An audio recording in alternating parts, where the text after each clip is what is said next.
yang biasa, yang sudah pernah kita lakukan, sebagus apapun itu, tidak akan cukup lagi. Kita perlu untuk melakukan terobosan-terobosan, cara-cara yang tidak biasa, keluar dari zona kenyamanan, untuk melahirkan inovasi-inovasi yang membawa kita bukan hanya maju, tapi melompat. Dan itu tentunya tidak mudah. Merdeka Belajar tujuannya adalah untuk itu. Seperti yang diamanatkan Bapak Presiden, kita harus melakukan lompatan-lompatan ini yang diterjemahkan oleh Mas Menteri untuk bagaimana bangsa kita bisa mencapai menghasilkan SDM unggul Indonesia Emas. Merdeka Belajar itu adalah sebuah filosofi kebijakan yang berpijak pada filosofi Bapak Pendidikan kita, Ki Hajar Dewantara. Slogannya terkenal apa? Udah apa kan? King Mansur, Ing Madio Mangun Karso, Uri Handayani. Ini adalah pijakan Merdeka Belajar Bapak Ibu, bahwa kita bidang pendidikan haruslah ingat sosumpulodo, menjadi teladan, bahwa menjadi pendidik itu bukan cuma pekerjaan. Menjadi pendidik itu tekan kontrak kita sebenarnya, bahwa kita menjadi teladan, baik itu untuk murid-murid, warga di sekolah dan warga masyarakat. Yang kedua, Ing Madio Mangun Karso. Menjadi seorang pendidik itu kita harus orang-orang yang menguatkan kemauan, menguatkan semangat, apapun kondisi kita. Ki Hajar mencetuskan ini bukan di zaman ketika semuanya sudah baik-baik, ketika dicetuskan ketika masih zaman penjajahan. Kondisi sangat terbatas, tekanan yang sangat berat, ancaman hukuman dan lain sebagainya dari pemerintah kolonial. Ing Madio Mangun Karso, kata Ki Hajar. Pendidik itu apapun kondisinya, mereka orang-orang yang terus menguatkan kemauan, terus membangkitkan semangat, bukan melemahkan kemauan. Yang ketiga, Tuduri, itu di logo kementeriannya. Artinya apa? Bahwa pendidik itu haruslah menjadi orang-orang yang memberdayakan anak-anak didiknya, menjadi orang-orang yang mandiri, orang-orang yang merdeka.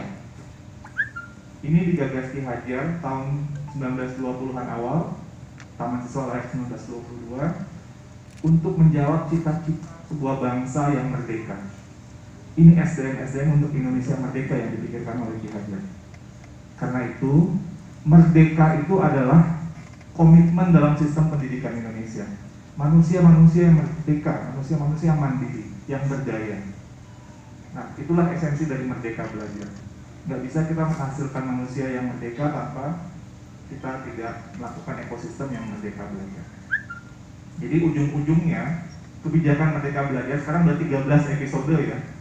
Walaupun pandemi, Merdeka Belajar ini tidak pernah berhenti melakukan inovasi terobosan, dan kebijakan Merdeka Belajar itu membuat orang semuanya jadi harus bergerak dalam ruang tidak nyaman.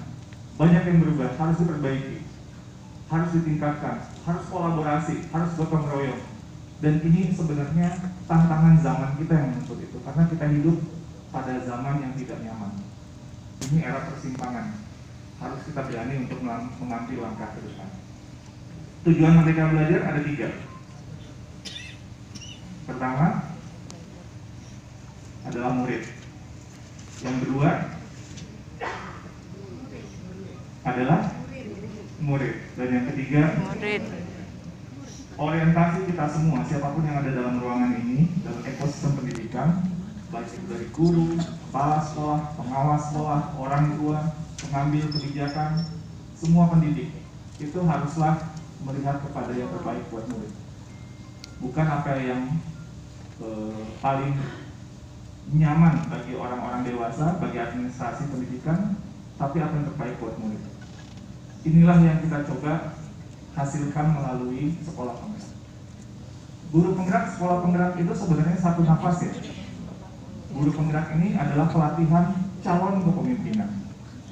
Program sekolah penggerak, pembimbingan ketika dia sudah menjadi pemimpin. Dan ini programnya ujung-ujungnya sama.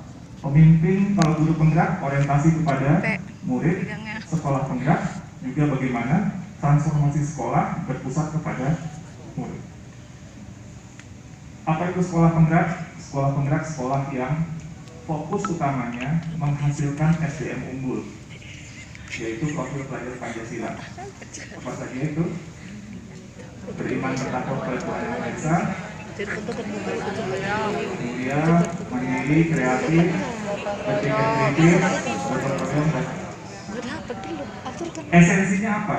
Esensinya itu satu kalimat sederhana: pembelajar sepanjang hayat yang bisa memiliki kompetensi global tapi berurat berakar dengan kearifan lokal.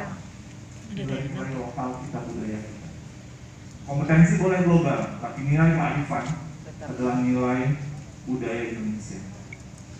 Ini yang kita inginkan SDM unggul Indonesia maju. 4 indikator sekolah penggerak. Pertama, hasil belajarnya harus lebih baik dari waktu ke waktu. Kedua, lingkungan belajarnya aman, nyaman, inklusif. Jadi siapapun siswa di situ, apapun kondisi mereka bisa tumbuh kembang sesuai dengan kodrat mereka dengan baik. Ketiga, pembelajaran mereka berpihak pada murid. Jadi apapun keputusan dari kepala sekolah, dari guru-gurunya, itu adalah bagaimana berpihak kepada murid. Dan yang keempat, budaya sekolah.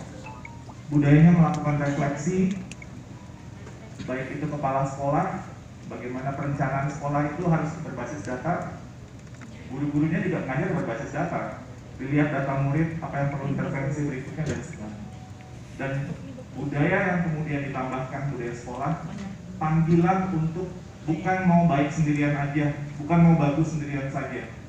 Guru penggerak, sekolah penggerak, filosofinya Anda menjadi seorang yang sudah bagus, tapi Anda memiliki tanggung jawab ketika sudah bagus, yuk bikin yang lain juga sama-sama bagus. Jadi kita bergerak, kita maju bersama-sama, bukan individu. Karena filosofi dari bagaimana kita menghasilkan merdeka belajar, gotong royong. Tidak bisa pemerintah sendirian, kita nggak akan mungkin. Nggak bisa sendiri-sendiri kita. Secara kita bersama-sama, kita bisa untuk melakukan lompatan tadi dan juga bergerak dalam ruang-ruang yang tidak nyaman.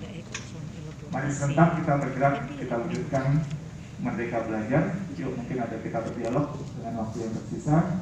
Terima kasih, saya kembalikan kepada Pak Soeharto dari tempat kita. Assalamualaikum warahmatullahi wabarakatuh.